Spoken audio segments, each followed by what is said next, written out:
신약성경 마태복음 9장 9절에서 17절의 말씀입니다. 신약성경 마태복음 9장 9절에서 17절의 말씀 함께 드리겠습니다. 찾으신 줄로 알고 목소리로 흡독하도록 하겠습니다. 예수께서 그곳을 떠나 지나가시다가 마태라는 사람이 세관에 앉아있는 것을 보시고 이르시되 나를 따르라 하시니 일어나 따르니라. 예수께서 마태의 집에서 앉아 음식을 잡수실 때 많은 세리와 죄인들이 와서 예수와 그의 제자들과 함께 앉았더니 바리새인들이 보고 그의 제자들에게 이르되 어찌하여 너희 선생은 세리와 죄인들과 함께 잡수시느냐. 예수께서 들으시고 이르시되 건강한 자에게는 의사가 쓸데없고 병든 자에게라야 쓸데있느니라. 너희는 가서 내가 긍휼을 원하고 제사를 원하지 아니하노라 하신 뜻이 무엇인지 배우라. 나는 의인을 부르러 온 것이 아니요 죄인을 부르러 왔노라 하시니라. 그때 요한의 제자들이 예수께 나와 이르되 우리와 바리새인들은 금식하는데 어찌하여 당신의 제자들은 금식하지 아니하나이까. 예수께서 그들에게 이르시되 본인 집 손님들이 신랑과 함께 있을 동안에 슬퍼할 수 있느냐. 그러나 신랑은 빼앗길 날이 이르리니 그때에는 금식할 것이니라. 생배조각을 낡은 옷에 붙이는 자가 없나니 이는 기운 것이 그 옷을 남기어 헤어짐이 더하게 되며 새 포도주를 낡은 가죽부대에 넣지 아니하나니 그렇게 하면 부대가 터져 포도주도 쏟아지고 부대도 버리게 됩니다. 새 포도주는 새 부대에 넣어야 둘이 다 보존됩니다. 아멘. 오늘 말씀을 듣기에 앞서서 같이 또 묵상하고 또 하나님 앞에 소망하시는 기도의 시간을 드리겠습니다.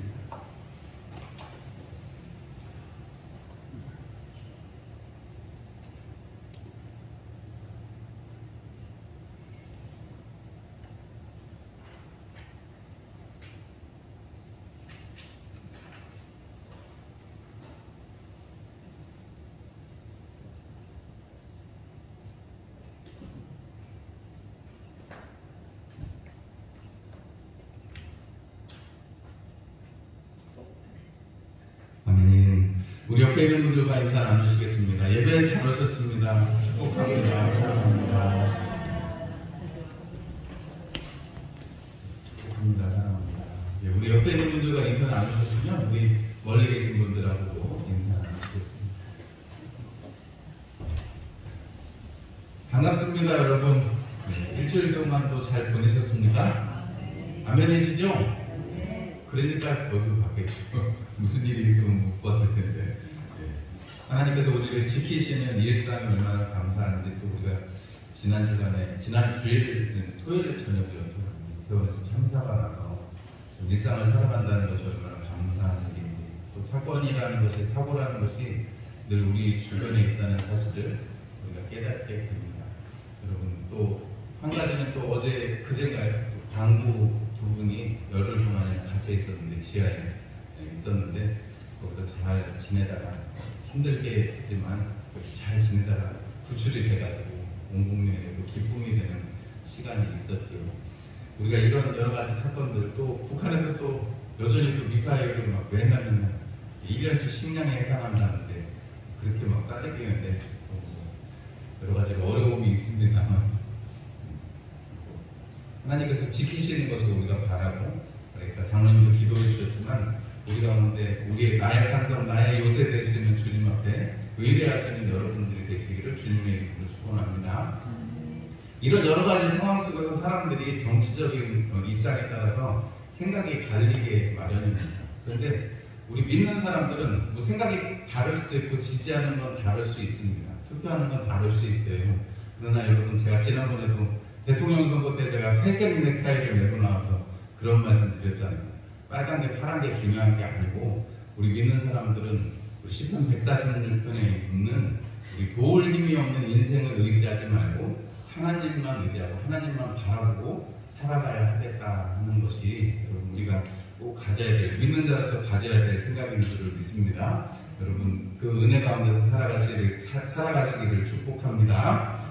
오늘 마태복음 9장 9절에서 17절의 말씀으로 부르심의 의미라는 제목으로 함께 말씀을 나누려고 합니다. 예수님께서 이 땅에 오신 이유가 뭐라고요?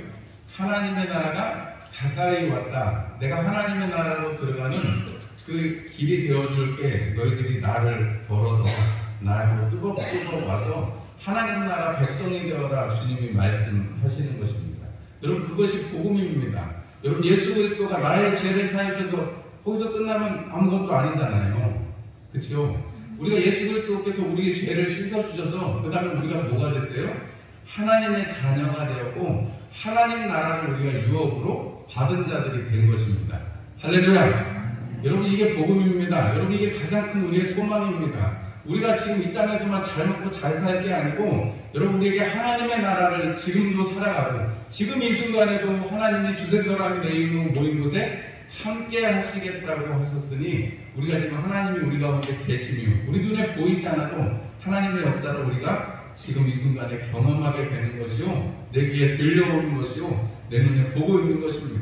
그리고 우리가 주님 오시는 그날에, 마지막 날에, 그때에 우리는 주님 앞에 어여쁘셔서 우리 요한계시록에 있는 것처럼 어린 양에게 또 하나님 아버지께 찬송과 영광을 올려드릴 그날을 우리는 꿈꾸고 기대하면서 소망하면서 살아가는 것이 우리 믿는 사람들입니다.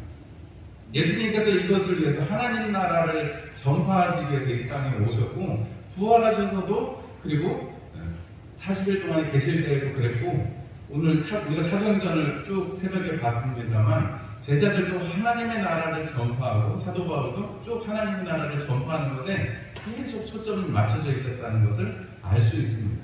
오늘 예수님께서 그 하나님의 나라를 소개하시려고 천국이 저희 것이며 했던 그 팔복부터 시작해서 내 말을 잘 듣고 지키는 사람은 하나님 나라의 자녀가 된다는 것에 대해서 마태복음 5장, 6장, 7장 이렇게 해서 하나님 나라는 이런 사람들의 것이다 그래서 내 말을 잘 지키는 자는, 듣고 잘 지키는 자는 하나님 나라 백성이 될 거야 라고 해서 말씀을 마치셨습니다.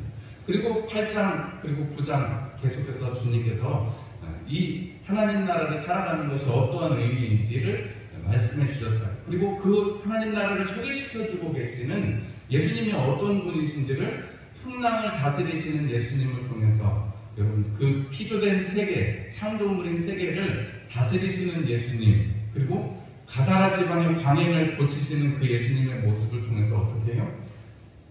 귀신들도 또는 하나님의 아들임을 고백하는 일을, 그리고 우리가 지난 주간에 우리가 보았듯이 예수님께서 중풍병자를 내어온 사람들과 그 중풍병자의 믿음을 보시고 죄사함이 있는, 예수님께서 바로 죄사함의 본능이 있는 분이라는 것을 사람들에게 그 입술로 직접적으로 말씀을 해주셨습니다. 이 일은 예수님께서 혼자 하실 수가 없습니다. 예수님이 제자들을 부르셨어요. 여러분, 예수님께서 마태복음 4장에 보면 이미 베드로와 그의 형제 안드레, 그리고 야고보와 요한을 부르셨고, 안드레가 요한복음을 보면 나다나엘을 부르니까 바돌로메라고도 할 수 있는 그 나다나엘까지 불렀습니다. 적어도 12제자 중에서 여러분 한 6사람은 지금 예수님이랑 같이 다니고 있는 중이고 많은 사람들이 예수님을 쫓아다니고 있었습니다. 우리가 잘 아시다시피 우리 9장에서는 마태를 오늘 부르시고 계시잖아요. 요 앞에는 무슨 일이 있었어요? 한서기관이, 8장에는 한서기관이 나는 예수님을 어디로 가시는지 내가 쫓아가겠습니다 그랬더니, 야, 나는 머리 들 것도 없어, 너는 안 따라와도 된다, 이런 말씀이거나 마찬가지인데, 나는 머리 들 것도 없는데 네가 생각하는 것처럼 그렇게 영광 받을 거가 아닌데 너 나 따라올 수 있겠니? 라고 물어보시고, 제자 중에 한 사람이 내가 장사하고 오게 해주십시오. 그랬더니 예수님께서 어떻게 해요? 죽은 자들로 장사하게 너는 나를 따르라, 이 말씀을 하시는 것이죠. 오늘 또 마태에게 이렇게 너는 나를 따르라, 나를 따르라 이렇게 말씀하십니다.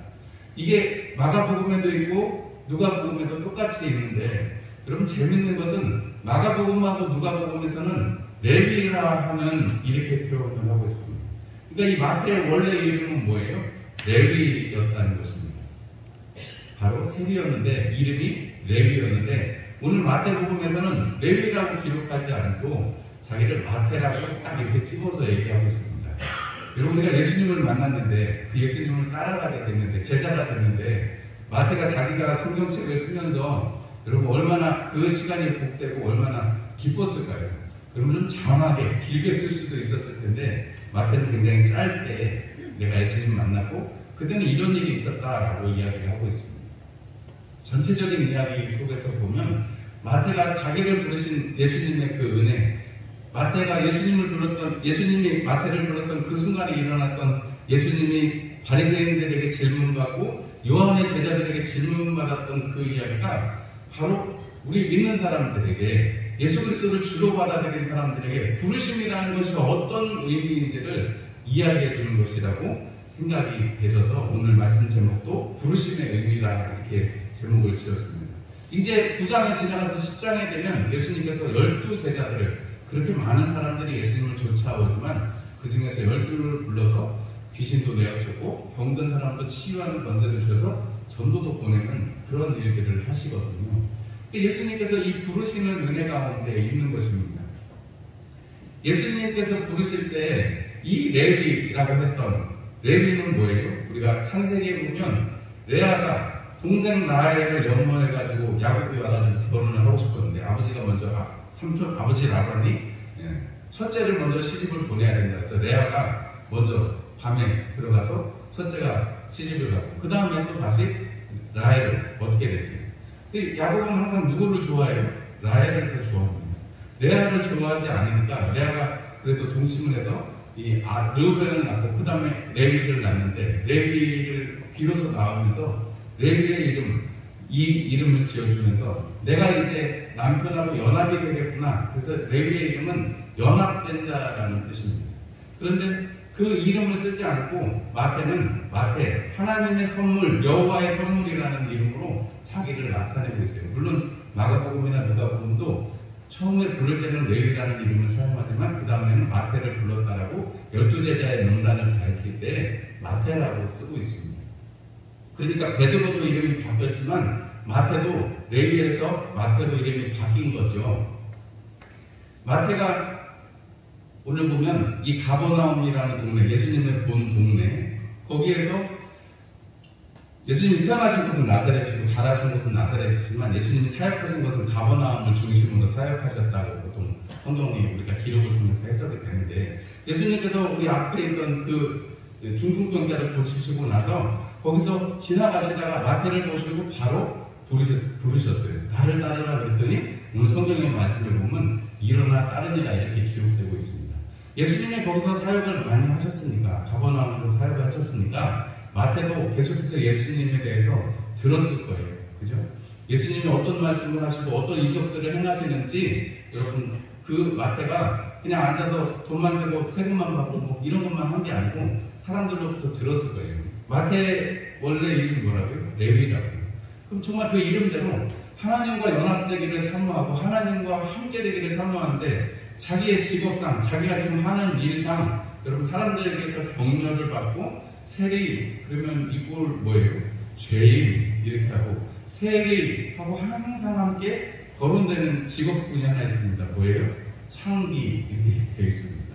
여러분 우리가 지금 생각해도 지금은 뭐 우리가 세무공무원이면 돈 잘 벌겠네 이런 생각하지만 옛날에 이런 식민지 로마 제국에 이 세리를 하고 있다는 것은 민족의 반역자나 마찬가지였기 때문에 옛날 일제시대 순사 같은 그런 느낌이니까요. 이게 사람들 앞에 참 격려를 받는, 왜냐하면 항상 세리는 죄인이라고 표현되고 오늘도 그렇게 표현되어 있습니다. 세리와 죄인들에게 함께 먹고 있느냐라고 물어봅니다. 그런 세리였던 마태가 예수님이 나를 따르라 할 때 여러분 오늘 성경에는 마태가 자기의 어떤 심정이 어땠는지 충분히 기록할 만한 한데도 불구하고 아무런 그게 없이 예수님이 나를 따르라 하셨고 그대로 일어나서 따랐다라고 아주 간단하게만 이야기를 하고 있습니다. 그럼 우리가 여기서 좀 상상력을 발휘해 보자면 예수님에 대해서 얘기 들었어요. 저분이 전하고 있는 하나님의 나라 정말 내가 평소에 생각하고 하나님 앞에 소망했던 것인데 나도 정말 예수님이 저 말씀 듣고 저 말씀대로 살고 싶은데 이런 소망함이 하나님 나라에 대한 소망함이 마태 가운데 충만했을 것입니다. 그러니까 예수님이 나를 따르라 할 때 그냥 일어나서 따르는 결과를 가져올 수 있었던 것이죠. 여러분 우리의 마음에 소원을 드시고 행하시는 분이 하나님이십니다.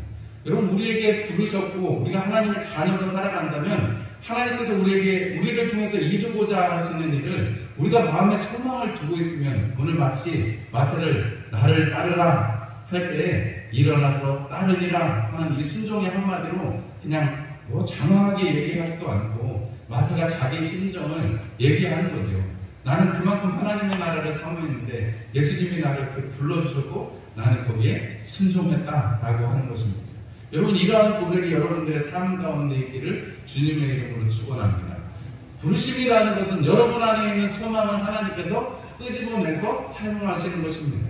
여러분 안에 있는 소망함을, 하나님을 향한 소망함을, 하나님 나라를 향한 소망함을 여러분들이 가득 가지시기를 주님의 이름으로 축원합니다. 여러분, 욕심을 가지세요. 욕심을. 다른 욕심이 아니고 여러분 하나님 나라를 향한 욕심, 하나님의 것을 향한 욕심을 가지시기를 축원합니다. 여러분, 나는 이제 다 늙었으니까, 나는 이제 뭐 별로 할 일이 없으니까 그러지 마시고요. 여러분, 하나님의 나라를 향해서 꿈꾸시고 하나님의 나라를 사모하시기를 주님의 이름으로 축원합니다. 아이고, 얼른 죽어야지, 이런 얘기 하지 마시고, 여러분, 살아있는 동안이 기회니까, 여러분, 내게 어떤 질병이 있어도 어떤 환란이 있어도 여러분, 내가 하나님 나라를 꿈꾸는 건 아무도 어떻게 할 수 없잖아요. 여러분 마음속에서 일어나는 일을 누가 막을 수 있어요? 여러분 마음속에서, 영혼 속에서 소망하는 것을 누가 막을 수 있습니까? 하나님 나라를 향해서 침노하는 그 침노를 누가 막을 수 있습니까? 하나님은 오히려 그것을 기뻐하시고 받아서 불러주시면 그걸 사용해 주신다는 것입니다. 내가 살아서 내 눈으로 볼 수도 있지만 내가 죽은 다음에 내가 기도하고 하나님 나라를 꿈꿨던 걸 볼 수도 있습니다. 그런 숱한 많은 믿음의 역사들이 우리 역사 속에 많이 있습니다. 여러분들이 오늘 마태가 여러분 이렇게 짧게 기록하지만 내 마음의 소망, 내가 주님을 따르고 싶었던 그 마음을 주님이 알아주시고 나를 따르라 하셨다는 것에 얼마나 감사합니다. 여러분, 마태, 마가, 누가는 다 이 이야기를 기록하고 있습니다. 마태가 예수님을 따랐다는 것이 얼마나 큰 사건이냐면 여러분, 이거는 보통의 상식으로는 우리가 이해할 수가 없는 것입니다. 여러분, 아까 제가 말씀드렸잖아요. 마태 세례 이꼴 뭐라고요? 죄인. 세례하고 같이 나오는 직업군 뭐예요? 창기. 여러분, 세례 이꼴 죄인이에요. 그런데 여러분, 죄인은 제자를 삼았습니다. 여러분, 우리가 바리새인들의 입장에서 보면 바리새인들은 어떤 사람들이에요? 내가 하나님의 말씀을 연구해가지고 정말 털끝만큼도 어김이 없이 내가 다 지키겠다. 11조를 드린다면 정말 작은 거 하나까지 세서도 하나님 앞에 다 드리겠다라고 작심을 하고 그렇게 율법을 지키려고 살아가는 사람들이고, 현대에 와서도 여러분 이스라엘에 여행 가시면 막 여기 이렇게 꼬아있는 사람들, 검은 모자 쓰는 사람들, 여러분 뉴스에 보시면 예루살렘 뉴스 나올 때 보면 항상 있잖아요. 그 사람들이 그 유대주의자들, 지금으로 말하면 옛날 그때로 치자면 랍비들이나 마찬가지입니다. 바리새인들이나 마찬가지거든요. 그런 삶을 사는 거예요. 지금도 율법을 지키기 위해서 연구하고 계속해서 그렇게 율법 안에 살아가는 사람들이 바리새인들입니다. 그런데 세례는 뭐라고요? 죄인이에요. 죄인이면 어떻게 돼요? 가까이 갈 수가 없습니다.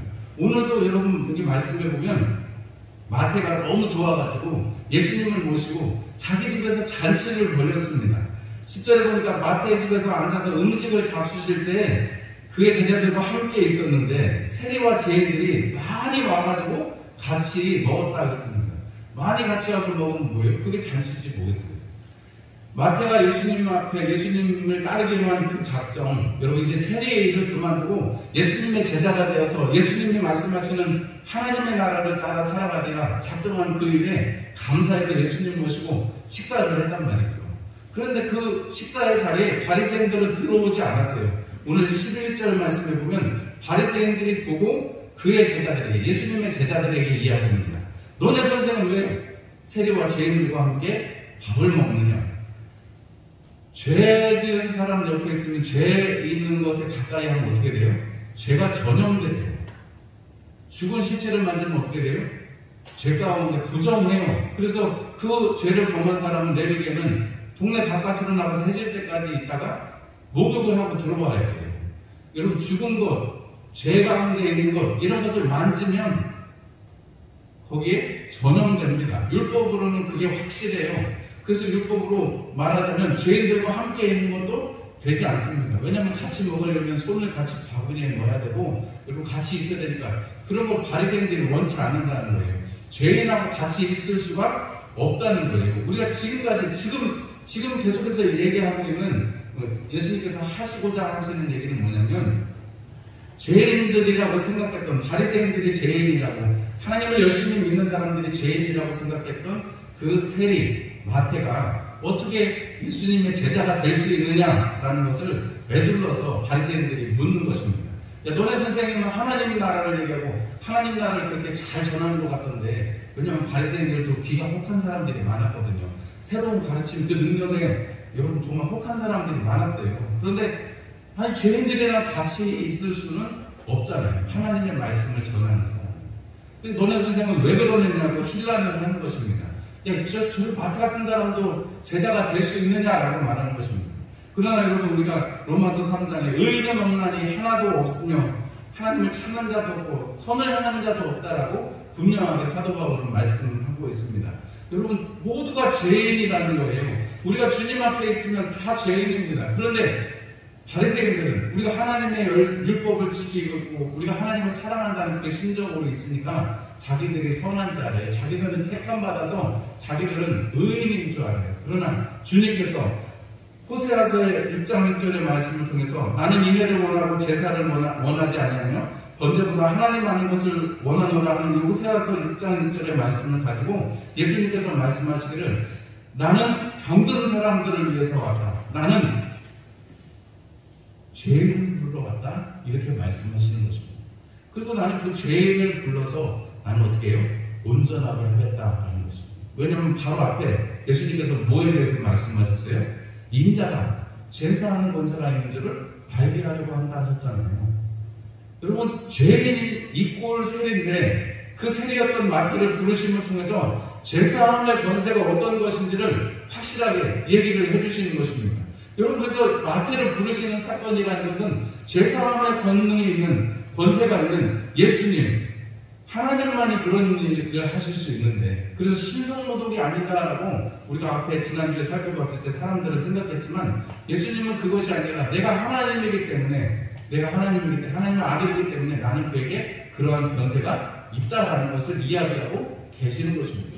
예수님께서 이 세례를 마태를 부르시는 이 사건을 통해서 여러분 우리에게 정말로 우리가 하나님 앞에 병든 자예요. 하나님 앞에 죄인이 되었을 때 우리는 하나님 앞에 설 수 있는 것입니다. 우리가 하나님 앞에 상처받은 자로 있을 때 하나님은 우리의 상처를 싸매어 주시는 것입니다. 일부러 막 상처를 만드시는 건 아니고 여러분 우리는 하나님 앞에 정말로 보잘것없고 죽을 수밖에 없는 죄인이지만 벌레만도 못한 죄인이지만 죄인 중에 괴수와 같은 사람이지만 하나님의 긍휼을 힘입으면 그런 사람들을 하나님께서 사용하시는 것입니다. 여러분 성경에 이런 얘기가 얼마나 많아요. 여러분 여호수아를 통해서 여러분 여리고로 진격할 때 여러분 누구를 사용하셨어요? 기생 라합을 사용하셨습니다. 여러분 기생 라합을 사용하셔서 정탐꾼들의 생명을 건져주셨고 그것을 통해서 기생 라합의 집에 있는 수많은 사람들을 하나님께서 살려주셨습니다. 여러분 라합이 아니었던들 여러분 여리고성을 정복하는 일은 없었을 수도 있습니다. 물론 하나님께서 다른 방법을 통해서 하셨겠지만 하나님께서 여리고성을 정복하는 데 있어서 기생 라합을 사용하시는 거죠. 라합 한 자분을 여러분 어떻게 하나님께서 고쳐주셨어요? 유대에서 잡혀온 한 여종을 통해서 어린 종을 통해서 하나님께서 그 일을 이루셨다는 것입니다. 우리 집에 우리 동네에 가면 우리나라에 가면 선지자가 있는데 그가 당신을 낫게 하실 것입니다. 이 얘기 한마디에 오게 되는 거고요. 여러분 하나님의 역사는 아까도 말씀드렸다시피 부르신다라는 것은 우리 마음에 있는 소원을 사용하시는 것입니다. 여러분 바리새인들이 지금 생각을 하고 있는데 여러분 그 부르심에 대해서 이해를 하지 못하고 있는 거예요. 그러니까 예수님께서 말씀하시기를 너희는 가서 그 뜻이 무엇인지를 배우라는 거예요. 나는 죄인을 부르러 왔다라고 말씀을 하시는 것입니다. 그런데 그때 또 한 그룹의 사람들이 옵니다. 이번에는 바리새인들은 그 집 바깥에서 제자들을 불러가지고 야 니네 선생님은 왜 이러냐, 니네 선생님은 왜 죄인들과 세리와 같이 먹고 마시냐 이렇게 일환을 했다면 그 다음에는 그 집안에 들어와서 오늘 여기 보니까 요한의 제자들이 묻습니다. 우리랑 바리새인들은 금식하는데 왜 예수님의 제자들은 금식을 하지 않습니까? 이 유대인들은 바리새인들은 월요일하고 목요일에 금식을 했습니다. 정해진 시간에 금식을 하고 그리고 또 정해진 절기를 따라서 금식을 했습니다.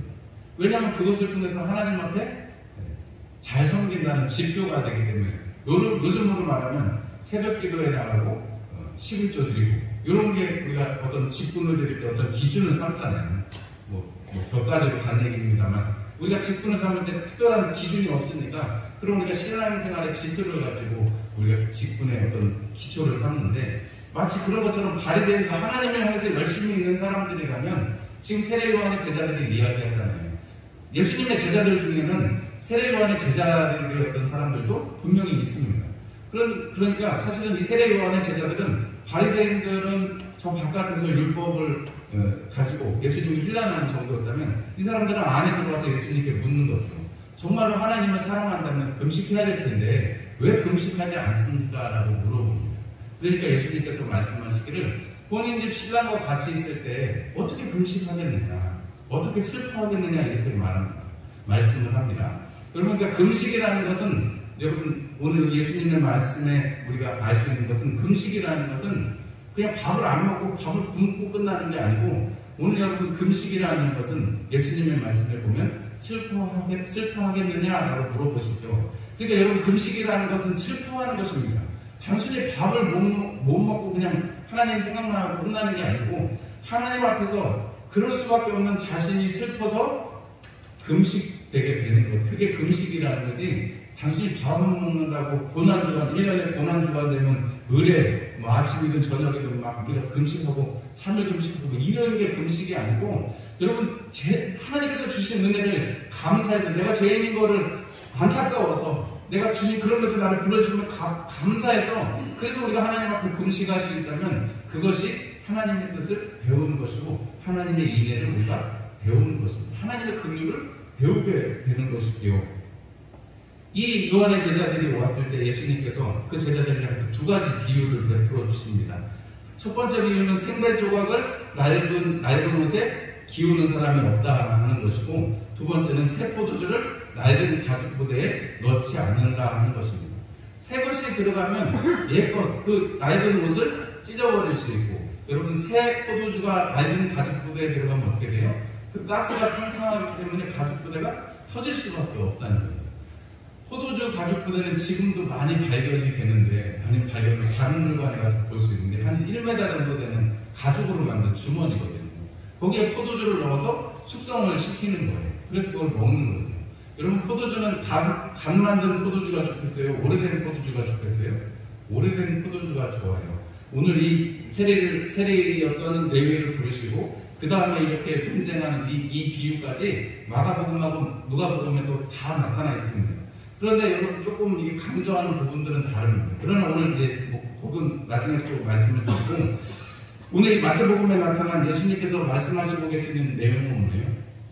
새로운 생배 조각을 낡은 옷에 붙이는 자가 없고 새로운 포도주를 낡은 포도 가죽 부대에 넣는 게 없다라고 말씀하시는 것은 지금 예수님께서 하시고 계시는 나는 죄인을 부르러 왔고 그죠? 나는 죄인을 부르러 왔고 금식 지금 가장 하나님을 정말 잘 섬긴다고 할 수 있는 지표라고 말할 수 있는 금식이 중요한 게 아니고 여러분 뭐라는 거예요? 예수님을 따르는 예수님을 진정으로 지금 받아들이고 잔치를 벌이고 있는 마태처럼 그렇게 사는 것이 옳다라고 말씀을 하는 것입니다.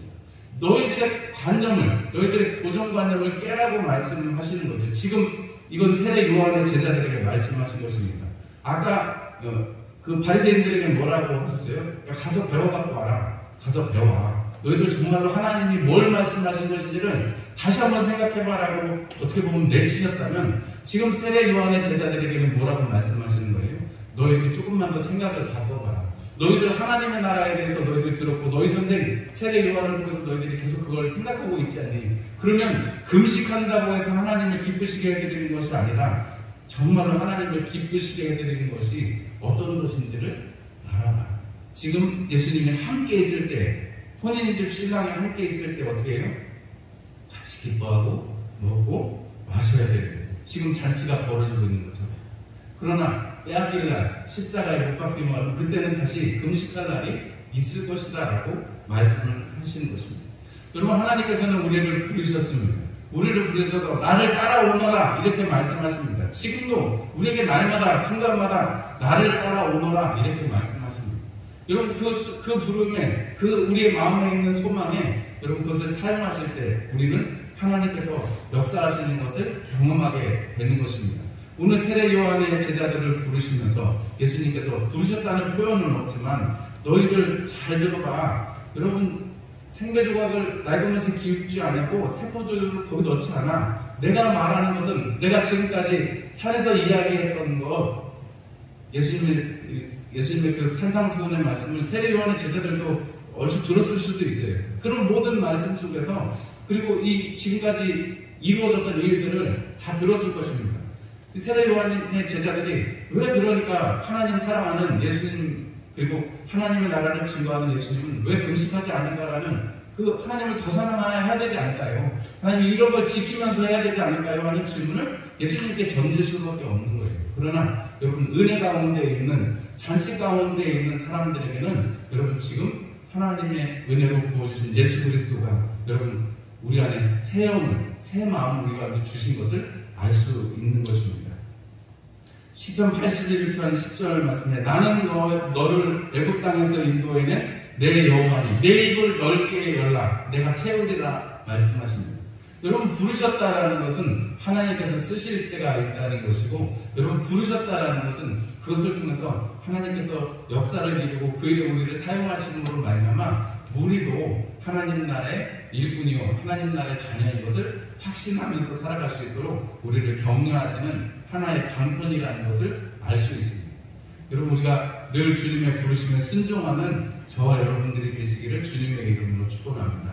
마태는 오늘 나를 따르라 했던 예수님의 그 말씀을 기록하면서 오늘 그것이 바로 하나님 나라를 잔치로 살아가야 된다는 것, 하나님 나라 안에서 우리가 지금 하나님과 함께 예수 그리스도와 함께 성령님과 함께 얼마나 기쁨을 가지고 살아가야 되는지 잔치 속에서 살아가고 또 때로는 금식을 하면서 어떻게 우리가 할 수 없는 우리의 상황과 환경들을 하나님 앞에 슬퍼하고 애통해하면서 하나님이 해결해 주실 수 있도록 하나님의 능하신 손길을 우리 가운데 역사하실 수 있도록 지금도 우리가 이제 금식해야 될 때가 됐는데 초대교회 성도들은 수요일하고 금요일에 금식을 했다고 그래요. 초대교회 성도들도 금식하는 그 전통이 있었는데 그 전통을 통해서 마치 유대인들이 월요일과 목요일에 금식을 했던 것처럼 이렇게 수요일하고 금요일에 이렇게 금식을 하면서 초대교회 성도들이 그렇게 금식을 어떻게 보면 또 다시 정하면서 그들이 하나님의 부르심을 계속해서 확인하고 자기들이 그 부르심의 그 의미를 또 그 소망 속에서 살아갔던 것을 생각하면 지금 이렇게 혼란하고 어려운 시기를 살아가는 우리가 여러분 정말 하나님의 부르심을 날마다 확인하고 예수님이 부르실 때 여러분 그 소리에 잘 귀 기울이고 왜냐하면 내 양은 목자의 소리를 듣는 거거든요. 우리가 주님의 양이면 주님의 목소리를 들어야 되는 것이거든요. 그런 축복이, 그런 큰 복이 여러분들의 온 한 주간을 또 붙잡으시기를 주님의 이름으로 축원합니다. 우리 함께 찬송 드리겠습니다. 찬송 452장 찬송 함께 드립니다.